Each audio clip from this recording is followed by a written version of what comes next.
Magandang araw po, Doc Willie to, Doc Lisa, kamusta po kayo? Live po tayo.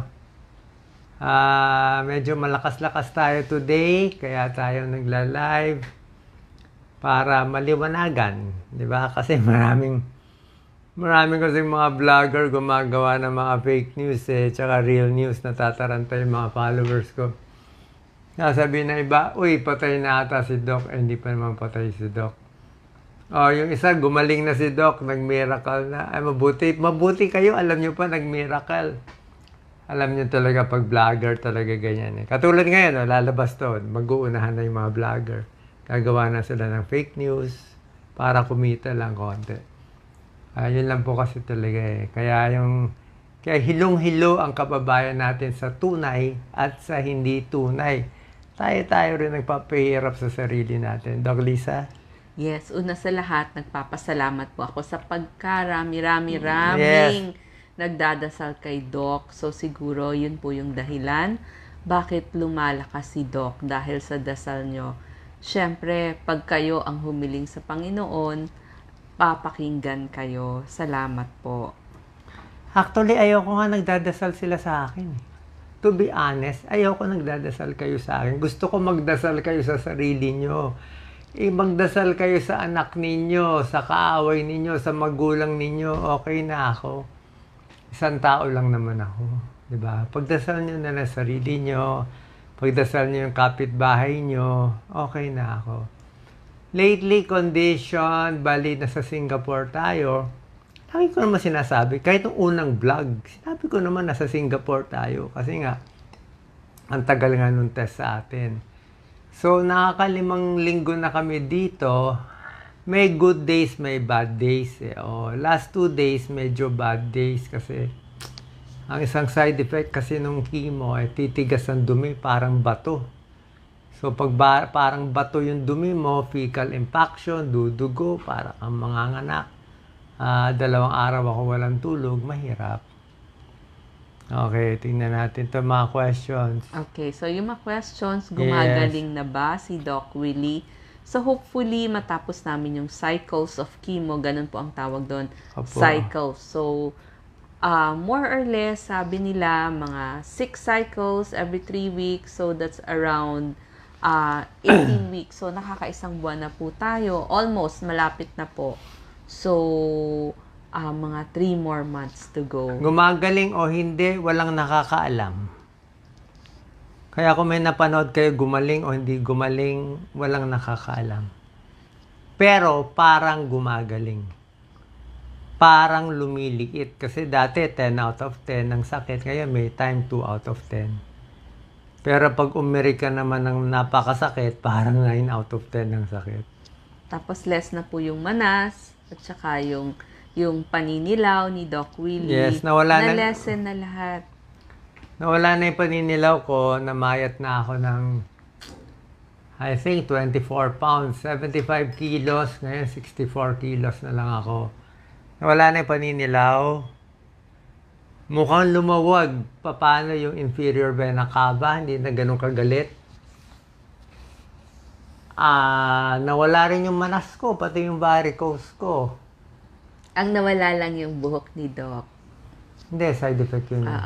Sabi nga nung doktor ko, si Dr. Ang Peng Tiam, Singapore doctor, di bali na masira lahat, ulo, mata, tenga, basta patayin niya ang cancer na yan. Kailangan focus siya yung kalaban Siya yung kailangan tanggalin Kaya kita niyo, nangingitim ang kamay ko. Nangingitim siya. Pati sa ulo nangingitim. Kasi yung chemotherapy, tinitira niya yung bad cells na mabilis gumalaw, pati rin yung good cells. Kaya sugat-sugat yung mga bibig ko. Mahirap mag-chemo, kaya sabi ko nga, gagawin ko to positive para sa inyo. Nagpapalakas ako para sa inyo, hindi para sa akin. Okay na ako. Kaya yung mga nasa abroad na umiiyak daw, nadidepress, okay lang po yun. Isang buhay lang ako, walang problema. Tayo, 110 million Filipinos, mas kayo inaalala ko. Sasabihin sa akin ng doktor ko, Doc Willie, parang don't think about too much things. Huwag mo isipin yung bayan, problema. sabi ng doktor ko, your cancer is not play. Hindi to laro-laro Hindi to pwede lalaro-laro ka, mag-enroll ka, gagawa ka naman. Hindi to. Serious to. Life and death to. Kasi sarcoma siya 16 centimeters. Ngayon, malalaman natin kung lumiit o hindi. Pero syempre, sa tingin ko, baka lumiit dahil sa prayers ninyo. At syempre, maganda rin talaga gamutan dito. Na guilty nga ako, na gusto ko talaga, ibabalik natin sa atin. So, depende ito sa Diyos. Kung bubuhayin pa ako ng Diyos, babalik tayo, ayusin ko talaga yung healthcare. Wala akong paki. Tandaan nyo, wala akong paki. Sasagasaan lahat ng sasagasaan para makuha yan. Total, patay na rin naman ako Diba? Total, patay na rin ako. What do I lose? Kung magalit kayo, kung hindi nyo maintindihan ginagawa ko. Basta sure ako, naintindihan nyo man o hindi ginagawa ko, sure ako para sa inyo to. Minsan kasi, anak mo, tinutulungan mo na, binibigay mo lahat, ayaw pa rin. Isip niya, hindi para sa akin to, hindi mo alam, papakamatay na nga magulang mo para sa'yo. Ayaw mo pa rin. Ganyan ang gagawin ko. Kaya kung may nagbabash, okay lang yan. Kaya tiis lang tayo dito. So, yun lang sa mga fake news na namatay na daw ako o may sinasabi si Doc Lisa na umiiyak ka na, puro fake yun. Para malaman ang tunay na news, dito lang tayo sa page ko, diba? Lalo na mga seniors. Hanapin nyo, Doc Willie Ong, may blue check, tapos may 17 million. Yung mga iba, basta may title ng mga showbiz, chika, entertainment, medyo duda tayo. Tingnan nyo na lang yung mga credible, GMA, ABS, kahit mga anything. Basta yung mga news outlet, mas tunay. Kasi niloloko lang tayo. Kini-clickbait lang kayo, ginugulo lang ang ulo nyo Tsaka nakita nyo naman ang content ko, ang konti-konti lang. Ako, mag-live ako, 2-3 lang pero ang dami. Diba? Sabi ko naman, pwede nyo gawin, kaya lang, niloloko lang yung tao, kawawa naman Iniikot yung emotion. So, yun po ang plano natin. Yes. Doon po sa mga nagtirik ng kandila, nagpamisa kay Doc Willie, nagpunta kay Padre Pio, maraming salamat sa mga nagpadala po ng mga religious items for Doc Willie. Maraming salamat po. Sa mga gusto pong dumalaw, actually maraming nagtatanong, mga kaibigan, kaklase. Pag malakas-lakas na po si Doc Willie, ngayon kasi syempre almost every day may injections, may chemo. So minsan may hingal konti. So, pag nakalakas-lakas na siya, di saka tayo dumalaw kay Doc Willie. But thank you sa mga pasabi ninyo na gusto nyong makita si Doc. Hindi pa totally magaling. May hingal ako. Kahit palakarin mo lang ako ng mga 20 meters, may hingal na ako Salita lang may hingal na ako. Paano bugbog tayo sa chemo? Gusto natin palitin yung bukol. Diba? Nilalabanan ng katawan mo. Hirap ka pa matulog, marami ka bang side effect, pero walang choice Doon kasi talaga ang para sa akin na maganda. Kaya sa atin, pag nabuhay pa ako, ipipilit natin yan sa Pilipinas, walang corruption, walang kalokohan. Sabi mo, Doc, ba't ka pa nag-iisip niyan? Kung hindi mo ako papatulungin sa Pilipinas, patayin nyo na lang ako. No purpose in life. Mabubuhay ako para saan? Mag-enjoy? Mag-cruise? I don't need it. Sumama na ako sa nanay ko kung yun lang. Kaya lang ako nandito para tulungan yung 110 million Filipinos na kawawang-kawawa ngayon. Yun lang ang purpose ko. Wala akong pakialam sa politika ng iba. Sarili kong style to. Diretso sa taas, diretso sa Holy Spirit. I don't care about anyone. Sorry Kasi matigas talaga ako ngayon. Pag alam ko tama, tama. Pero pag wala nang buhay, di wala na. Pero so far pa naman, binubuhay pa naman tayo ng Diyos. So habang binubuhay tayo ng Diyos, request ko lang, kung mahal nyo ako, tulungan nyo na lang yung kaibigan nyo, makipagbati kayo sa magulang nyo, makipagbati kayo sa best friend mo na naging kaaway mo. Doon ako masaya. Magbigay tayo ng pera, pagkain doon sa mga pulubi, sa lansangan natin, sa mga overseas worker. Gumawa lang kayo na mabuti. Happy na ako. Happy na ako. Okay? So, any more questions? Yes, okay. So, yun nga pala po, yung mga nag-alaga kay Doc Willie dito sa hospital, almost 50% talagang mga world-class nurses na Pinoy. Pinoy lahat. Ang gagaling. Kasi may nag-message po sa atin mga nurses from Germany, from the US, yung ating mga galing. kababayan na nasa healthcare at yung hindi rin sa healthcare. Maraming salamat po sa inyo.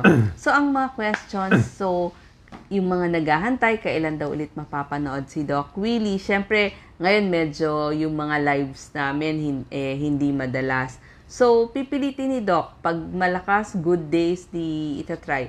Ako naman po, pipilitin ko kasi parang yung journey namin, dati hindi ko gaanong natatouch yung cancer, paano mag-alaga ng mga cancer patients. At kung ikaw mismo yung cancer patient, pag may oras na po ako, I'll try to do that. Una-una, wala akong balak mag-content ng health.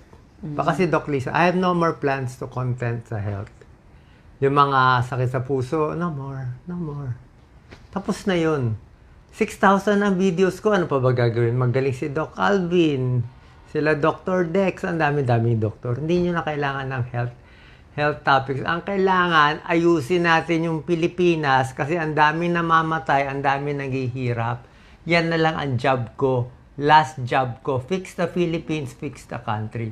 After that, hayaan na natin mga kabataan sila na mag-vlog ng health topics. Diba? Yun lang ang mission ko. I'm very clear about that. Lagi ko dinarasal. Nakikita nyo ibang video ko, parang meron akong Holy Spirit nagsasalita. Hindi ko alam kung ano yun, pero sa tingin ko mabuti yun. Kasi lumilinaw na ang pag-iisip ko. Kung ano man magiging desisyon ko, tandaan nyo, para sa inyo to. Kung gusto pa tayo ng Diyos mabuhay, tumulong sa Pilipinas, okay. Pag ayaw na, di okay. Pero, hindi ako give up. Yan lang ang purpose ko. Magagalit ang doktor ko pag nalaman nila, ito ang plano ko. Hindi ko nga sinasabi. Hindi ko nga sinasabi na, dapat isipin mo paano kumain, paano mag-enjoy. Ayaw ko mag-enjoy. Mas enjoy ako, kausap kayo, nakikita yung mga mahihirap dyan. Yun lang ang goal ko. Kailangan naman magpakita naman tayo ng, diba, kita mo yung mga santo, ang babait ng mga saint nila, Jesus, mga mababait na tao, very selfless. Tayo, konting pera lang, konting scam lang, konting fake news lang, kawawa naman yung kababayan natin. Paano tayo uunlad kung puro tayo ganyan, di ba? Hindi pwedeng sobrang ganoon, di ba? Huwag pera-pera. In the end, malulugi rin kasi tayo. Anyway, yun lang naman. So far, so good. Ngayon, problema ko pa sa tiyan kasi itong bukol, kahit lumit siya, mukhang nakabara siya sa small intestine. Hindi ganong gumagalaw yung bituka ko, kaya hirap na hirap ako. Meron lang position na hindi pa nahahanap. So, it might take me a few more weeks. Siguro by November matatapos na. And makakauwi ako by December. And who knows what will happen. Basta lahat ng gagawin ko para sa inyo. Okay lang magbasa daw nakuha yung cancer. Tingin ko is bashing. Bashing, negative. Kasi wala talaga akong risk factor. Tsaka, hindi naman masama. Kahit naman nakabukol ako, naging close naman tayo.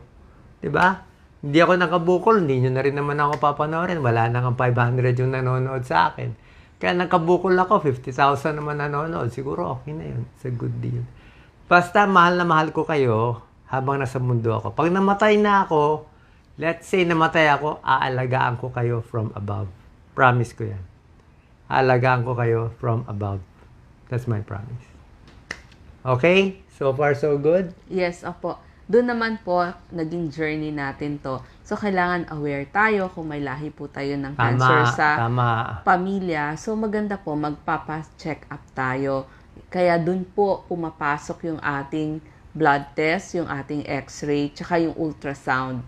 So, meron naman po mga basic na kailangan natin gawain kada taon. So, gawin po natin yon para maaga mahuli ang cancer or kahit anong sakit na nagsisimula sa ating katawan. Pag sa Pilipinas, basic CBC X-ray. Pag sa ibang bansa, PET scan, POG.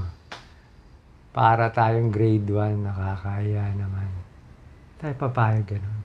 Kaya nga ako pinunta dito, namulat na nga eh. Matagal na nga mainit ulo ko eh. Ngayon namulat pa lalo. Nako, my God. Unstoppable force tayo ngayon. Kasi nga kayo, nakakaplano pa kayo ng next year, makakasama ko yung anak ko. Next year, mag-18th birthday. Ako wala na akong plan. Ang plan ko lang next week, next month, mabuti kumabot ako ng next year. Yun lang ang plano ko. Kaya pag maiksi ang plano mo, mas mabilis ang speed. So, wag masyado mag-alala, okay lang ako, isang tao lang ako. Itong 110 million, mas kailangan natin alagaan. Kung ano man mangyari sa akin, maging mabait, huwag magloko, love, forgiveness, and compassion. Yan ang pinakamagandang maitutulong ko sa inyo. Okay? God bless po. Yes, sabihin ko lang, maging kind tayo sa bawat masasalubong natin. Tama. Kasi hindi natin alam, bawat isa sa atin may pinagdadaanan. So, show kindness. Baka kaya lang silang masama yung pakiramdam, meron palang nangyayari sa buhay nila. So, unawain po natin. Salamat sa lahat, salamat sa stars, pero hindi kayo kailangan magbigay ng stars. Hindi kailangan. Wala. You don't need to give me anything. I'm okay. Tayo ang magbibigay. Ha? Marami pa akong gagawin. Pinipray ko. Baka hindi nyo maintindihan. Basta isipin nyo lang kung anong gagawin ko. Feeling ko ito mission ko sa mundo at makakatulong sa Pilipinas at sa buong mundo. God bless. Thank you. Thank you. Salamat po.